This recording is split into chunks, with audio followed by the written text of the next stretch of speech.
There we go. How have things been? Yeah, man, it's I feel like I'm pretty fortunate. I've got a good setup. Um, our house is in a good spot. My studio is in walking distance and it's pretty isolated, so I've been able to continue working and painting. So sure there's things I can complain about, but I think they would all be pretty petty complaints considering the landscape we're in. I imagine there's a lot of a lot of professionals who just kind of been uprooted from their routines and things that um, they've always just done on the day to day. I was one of the artists I've been speaking to is Ken. He's my studio neighbor, and he's a teacher, and so he'd just gotten started with home teaching. I mean, there you go, with home teaching, and like figuring out what to bring from his studio to work from home. So it's been an interesting uh, exercise in what is essential to your practice at this moment. What are things you decide to focus on, etc., etc. Yeah, yeah, and there can be opportunities there as well. Like I think, limited access sometimes can birth, ingenuity and interesting things when you're limited in your material and things like that. It's a bummer for sure, but one part of this, I'm excited to see kind of what comes out on the other side of this tragic situation we're in. But yeah, I don't know. It feels like something of a rebirth can occur or is occurring.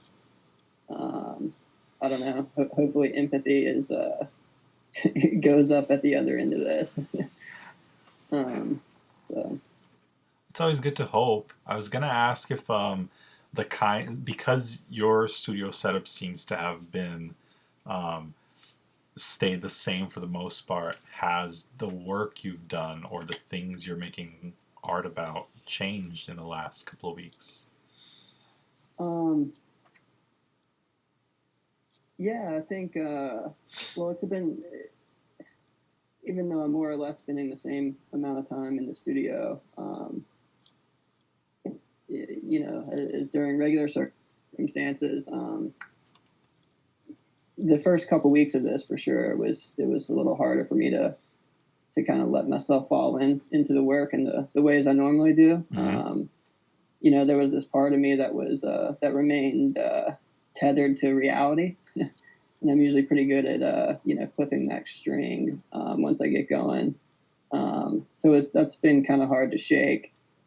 Um, but and I respond a lot to kind of the things I'm just processing while I'm painting that have nothing to do with painting. Mm-hmm. Kind of my mind kind of falls into the life bucket or experience bucket, or it just goes places, and I'm kind of always reacting to the water that's flowing through me at the time I'm working. It kind of spills out onto the pieces. So I think it has affected it in that way, in that there's just there's a new dialogue and a new sort of a reservoir of words and language that's kind of been passing through.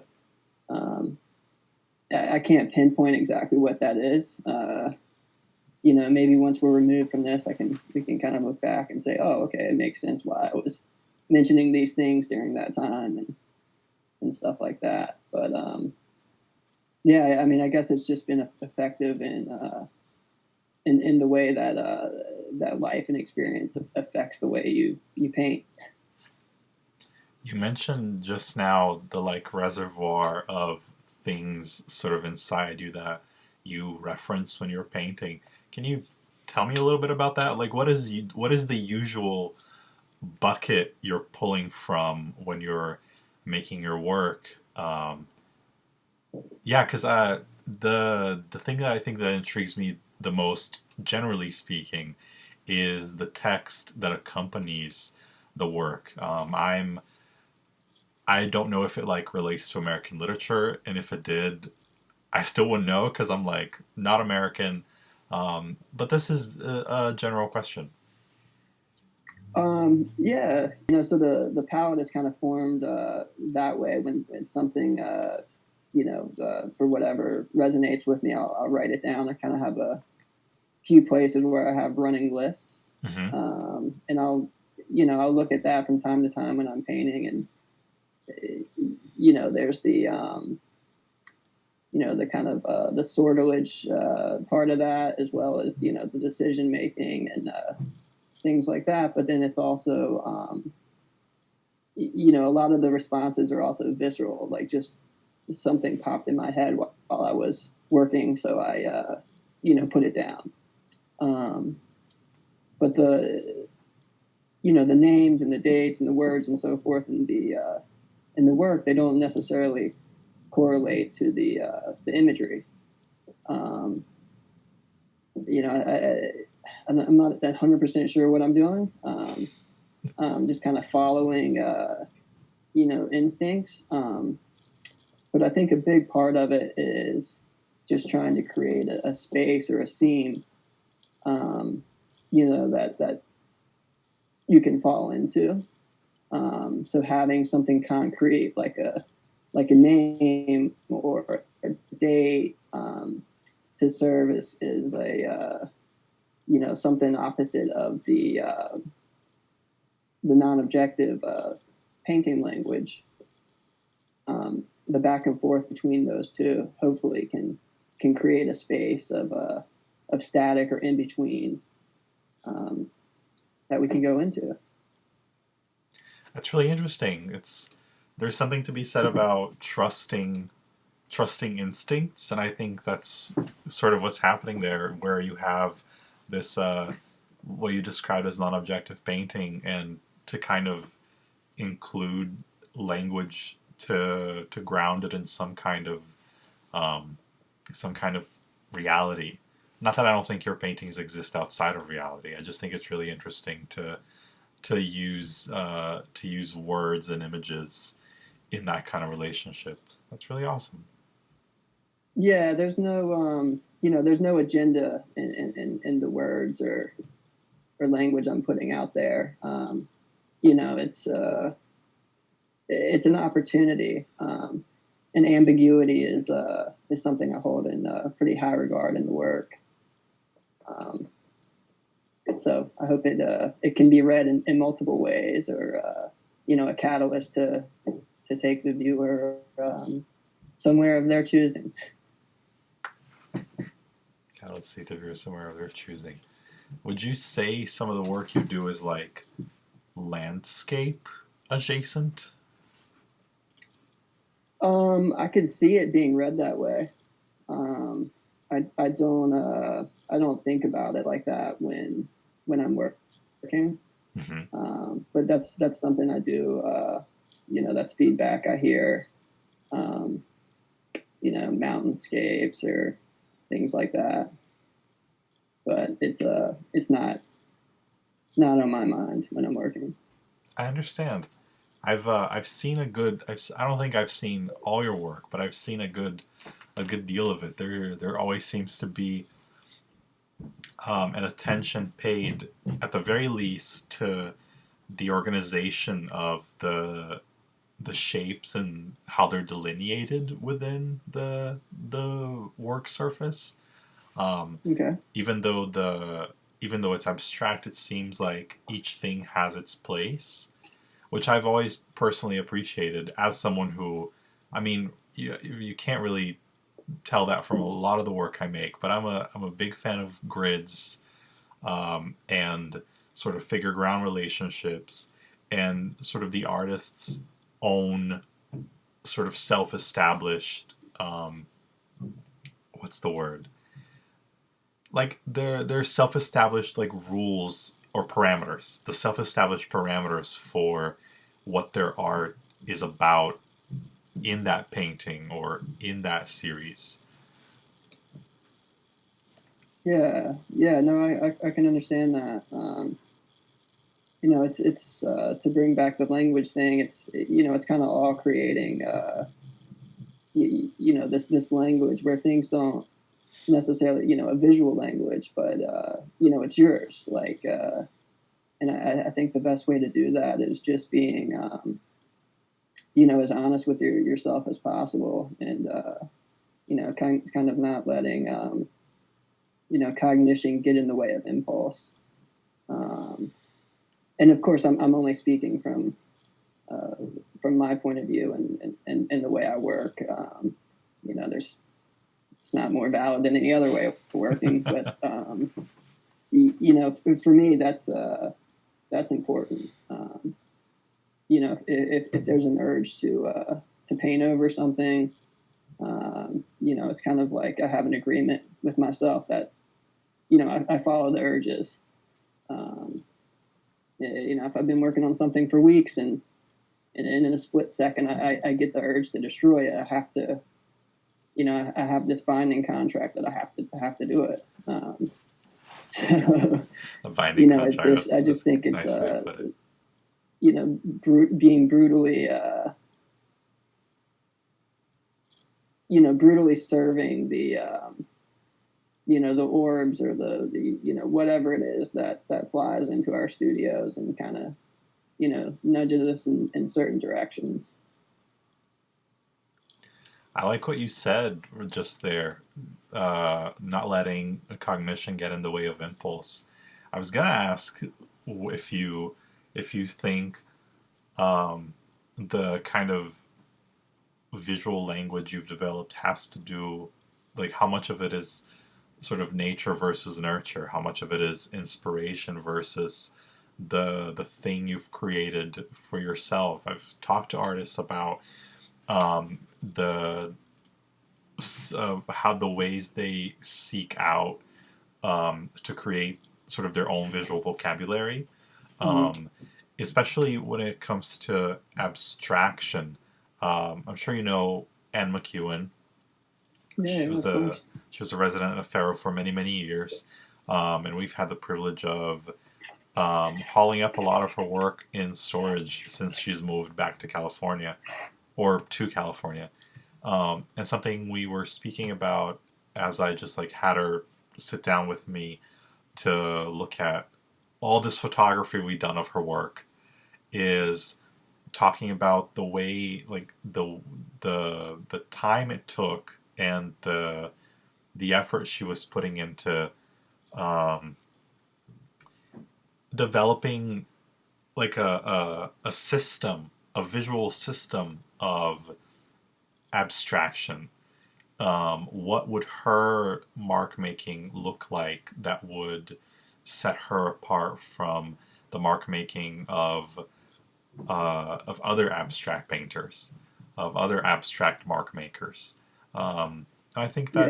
that's a very like noble and valid concern because a lot of the dialogue surrounding art today seems surrounding art the dialogue by non-artists surrounding art, I would say, seems to live around. We hear this all the time. My kid could have done that, or I could have done that. Um, and like, sure, I never discount the like someone's ability to be able to replicate what they're seeing, but to get there, the beginning to end of how to get to that shape, how to get to that series of marks is not always or never usually straightforward. Yeah, no, I agree. I also agree with the people who say their kids are just as good of an artist. Their kids are probably better artists. That's kind of the point. Yeah, Well, depending on their age, but you know, young kids, 4-year-olds, 5-year-olds, whatever it is, you know, they don't have as many walls as we do. They're freer, so they're following their instincts. Hmm. So yeah, they are they are good painters. They are good artists. So I think a lot of as far as kind of establishing your own language. Yeah, and work is great. I'll just throw that in there. Love it. Big fan. But it's I think that's secondary to the kind of being honest with your urges and instincts, and that it'll come, that language will start to appear, and then once it appears, the danger starts to become, you don't want to get into a situation where you're then playing the role of yourself, or playing the role of the artist that you've become, or playing the role of the art you make, like, oh, is this something I would do? Or referencing, yeah, you don't want to get in a situation where you start to mimic yourself. Um, so yeah, I just I'm not exactly sure how to continue answering this, but I think, I think it's just the brutal honesty with the instincts. but I think you hit on something huge right there. You don't want to begin to play the role of yourself after a while, and it's such a it's a gosh, it's such a something I noticed from in young artists, and myself included in this kind of list, not list, in this kind of observation I'm making.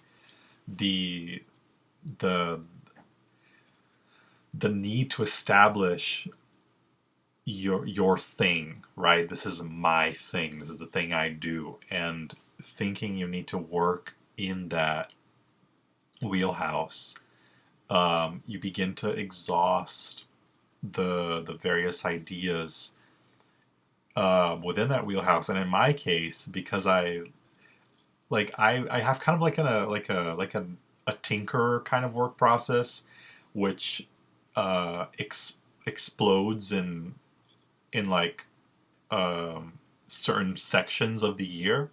I tinker and experiment and do a lot of collage, and then like boom, boom, boom, like 5 or 6 things come out of that in the span of a month and a half.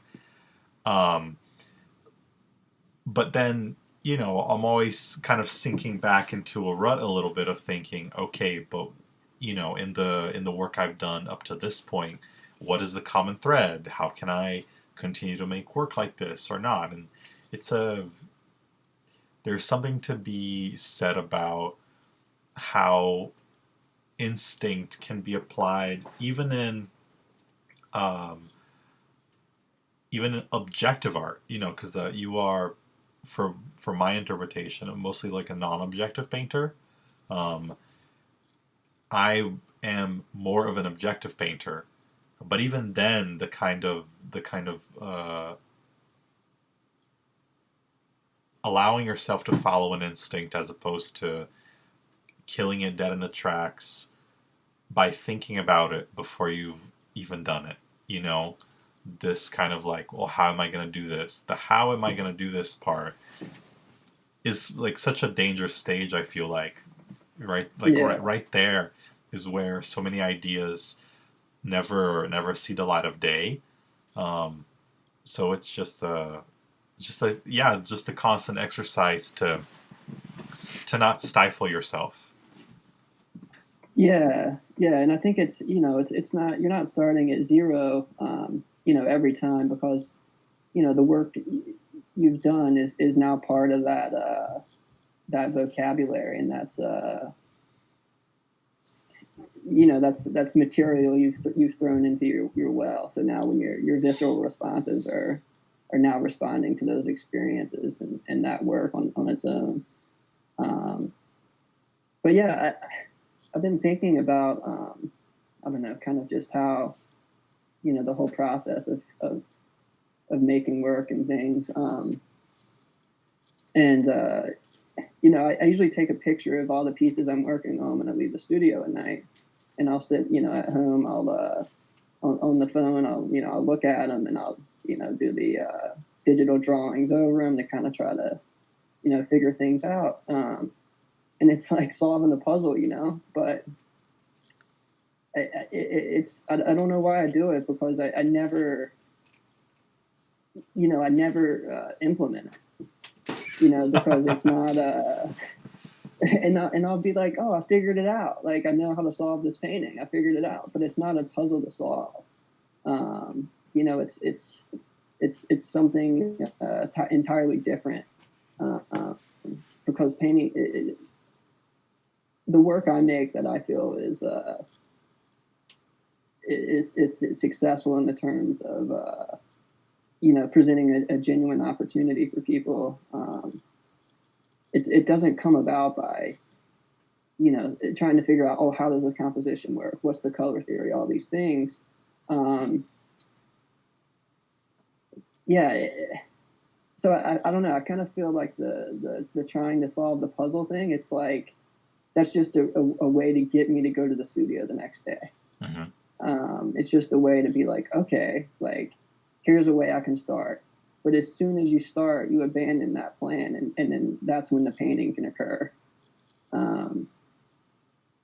Yeah, I don't know. Does that make sense? It makes sense. It makes a lot of sense. It's something that I kind of I relate to up to a certain degree, because sometimes, even though my work is hugely process based, I'll have a thing I know I want to accomplish with a piece, or I'll point at I'll point at a work in progress and say, you there are going to receive, I'll set aside a bunch of like colorful cutouts that I've made and prepared to paste onto whatever, and I'll look at a painting and say, you there, these four are going to you at some point.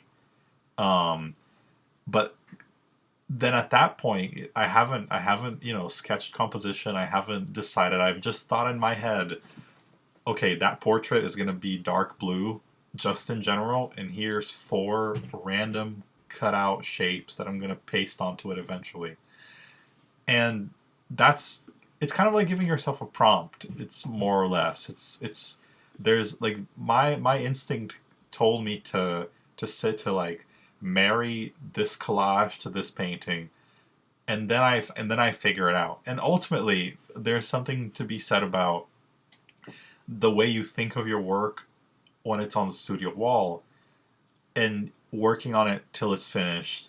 But then anyone else who sees that, who isn't cognizant of what it looked prior, or the kind of exercises that led you to it, will just look at it and think this as the first time they're looking at that, and they'll think, oh, that's the painting, when you could be thinking about, all the ways you didn't resolve it, or all the ways you could have done something. But there's something to be said to the way instinct works differently with different work processes. Yeah, no, that makes a lot of sense.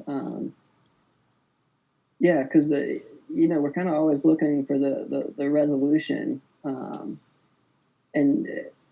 trying to figure out what that resolution is. In my case, it's that process of figuring out how to resolve it is, I've realized, is just a way to get me to start. It really rarely gets implemented.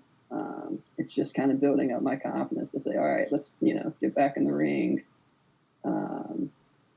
It's still battling this thing.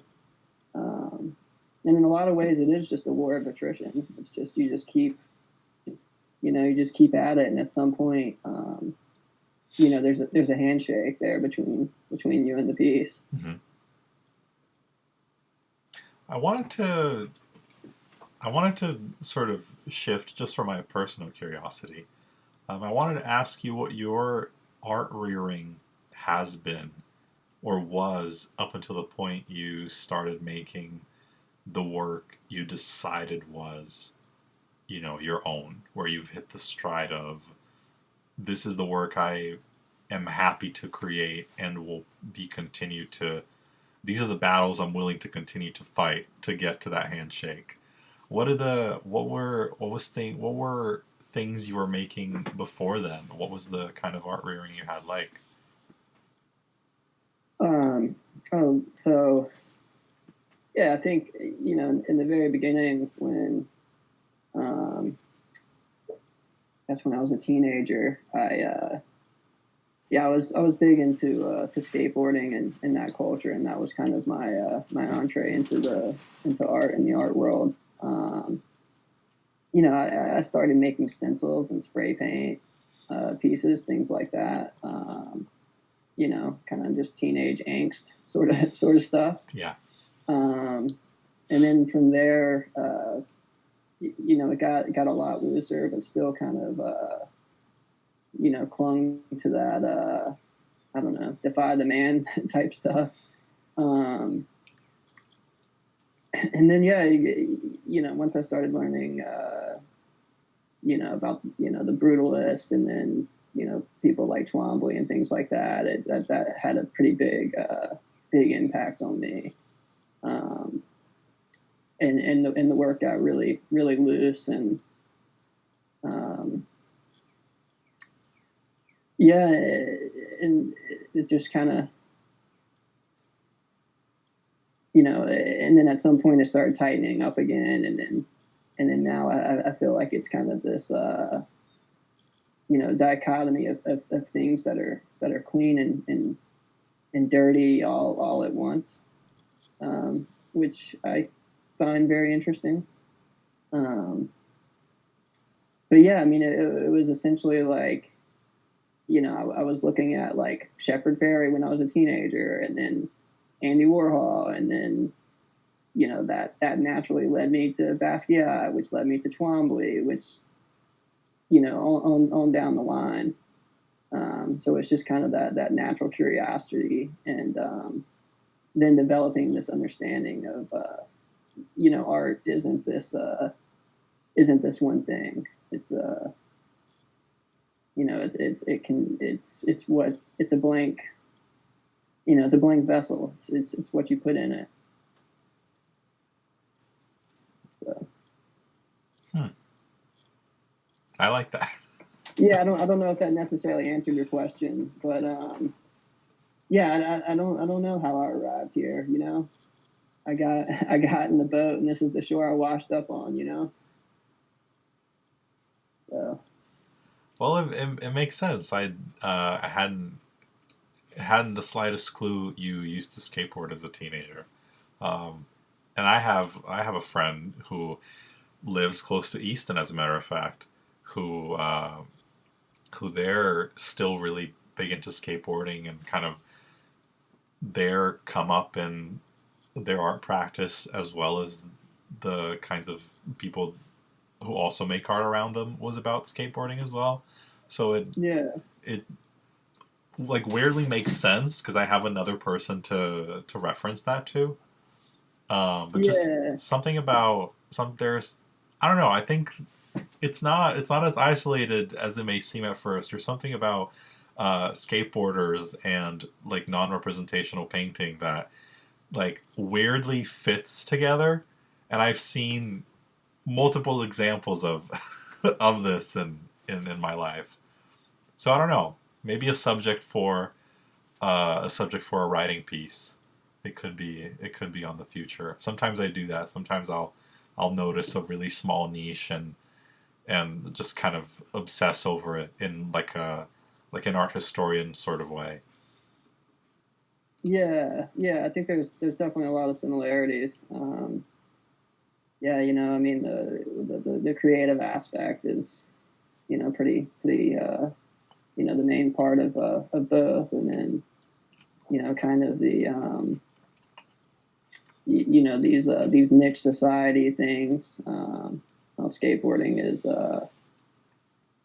much more accepted than it was when I was a teenager, but it's kind of like, oh, like you're the creative kid who kind of whatever, go sit in that corner with those people. But there's certainly a lot of similarities. Hmm. Well, good. I guess one other thing I wanted to ask you is, what are your immediate studio surroundings? It looks like you get a lot of like really good natural light from what I'm seeing. Might you possibly be surrounded by like nature? No, I'm in a pretty urban setup. You know, where we are in Easton is pretty. It's a dense area. Um, but this the building I'm in, I think it was built around 1900. It's been a lot of things. I think it was a car dealership actually before it is what it is now. Um, but it's a good scene. I've got good light in here. Um, there's 9 other artists that work in the building, but it's usually just me in here since this has all been going on, and we've all got our own spaces. So I think it would be okay even if there were other people in here working. Mm-hmm. Um, but yeah, I wish I was surrounded by nature right now. Unfortunately, that's not the case. Yeah, I've sort of speculated. I don't know. I know very little about like just outside of New Jersey. Like some people, like many more people are more well traveled than me just by existing. I don't know. I'm such a creature of habit. I like the city, and that's kind of all I like. So anytime I get to ask about what people's studios look like, I'm always interested to know. Yeah, yeah. No, I mean, there's definitely nature around here once you get out of the immediate city. And it's a small city, but it's compact. But we're surrounded by great hiking trails and things like that. Once you just go just right outside the city. Um, but the studio itself is starting to get a little Francis Bacony. With the current situation. Obviously I haven't had any studio visits in a while, and that's usually my cue to kind of clean and organize. So it's gotten a little hectic in here, but that's all right. Yeah, my general cue to clean up is when my work table has been overtaken um by like too many supplies from the previous art project, and then a new thing comes up, and I look at it and say, I don't have room for this new thing. Time to reset. Time to put some stuff away. Bring some other things out. Yeah, it's like an archaeological dig where they find a civilization and they keep digging, and then under that they find another civilization. It's yeah, you got your subterranean layers going. Basically, I don't have a lot of flat storage, so if you look under my tablecloths, you'll find art underneath my work surface. So Yeah, that's organization. Sounds like a filing system. it's out of sight, hopefully not out of mind. I have a terrible habit of like forgetting I have things when they're not immediately in front of me. So I'm constantly Yeah. refinding all these tchotchkes, and then I decide I'm gonna put them on a painting Yeah. surface. No, I can relate to that. Wait, did I lose you? No, I'm here. Okay. Yeah, I can relate to that. I kind of like to I like to swim in it when I'm working too. So, work on a lot of things at once. Have just lots of things around that I can kind of fall into. Do you go through a lot of paint? I hope that's not like a weird question to ask, but how much paint do you generally use? Yeah, I do go through a pretty good amount of paint. That goes back to the war of attrition. Things don't usually work on the first couple passes. So yeah, it takes lots of things get painted over and inform what's coming next and all that. So yeah, there's a lot of layers, and as far as how much paint, I don't know, but yeah, too much. If I was a better painter, I wouldn't spend so much money on material. But I like having a lot of paint around. I don't know what it is about just like having, and it's not all like good quality either. It's just like having, because then if you want to do something a little different, you've got your backup. Yeah, no, I mean, there's that kid aspect where it's fun to play and paint. It's fun to put your fingers in it and move it around, and the noises it makes on the canvas or whatever. So like it's a very tactile thing, and playing is important. We can't forget that, and that's a big part of what this is allowing yourself to play and kind of trusting the play. I think about what I think about a lot is, when I was a kid, we used to build these like tree forts and things like that in the woods. We would, we'd appropriate materials from local construction sites and get our own scene going. But, in the summer times and stuff, I just remember being so excited to wake up and, get the hammer and my buddies, and we, go liberate some wood and start our little projects. And I think about that. I'm like, all right, like that's kind of the feeling I'm chasing. Um, and if I feel like that about coming to my studio every morning, then I'm on the right track. And if I'm not, then I kind of need to reevaluate, what I'm working on. That's huge.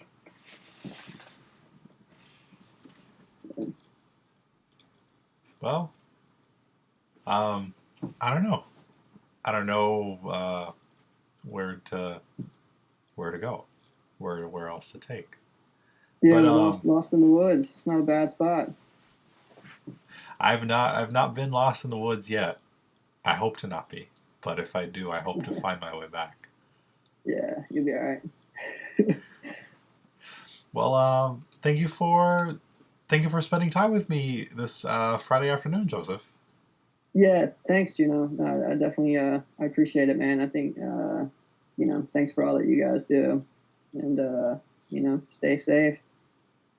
We'll try. I've been social distancing, and I'll continue to social distance. Yes, please do.